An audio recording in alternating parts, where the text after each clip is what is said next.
So yun mga idol, kainin na natin yung paksiw. Tsaka may ano yan, ang palaya mga idol, yun o. Kamayin na natin para mabilis.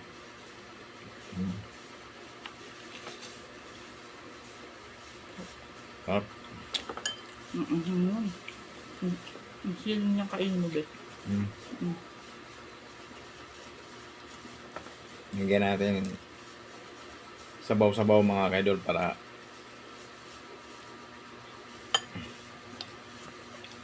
tapos sili mga kaidol. Ang palaya mga kaidol tsaka talong. Ngayon ang mga favorite kong mga ulam mga kaidol. With ampalaya and talong. So tirahin na natin yung talong mga kaidol.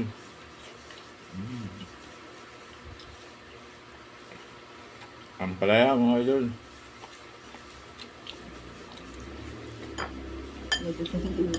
Bangos mga kaidol. Sili mga kaidol.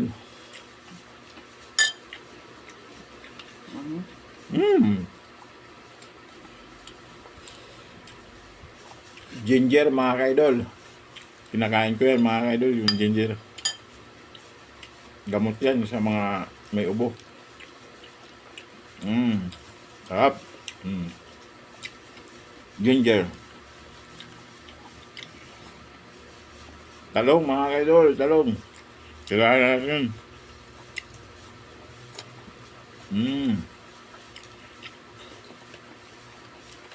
Sarap talaga mga kaidol. Ang palaya. Sarap pagluto ng paksiw. Sarap talaga pag homemade mga kaidol. Pag binibili mo, parang kulang sa lasa eh. Sana. Parang hindi mo maintindihan kung anong lasa eh. Pag binili. Maganda talaga sariling gawa mga kaidol. Sariling luto. Ayaw nito. Palaya. Ginger.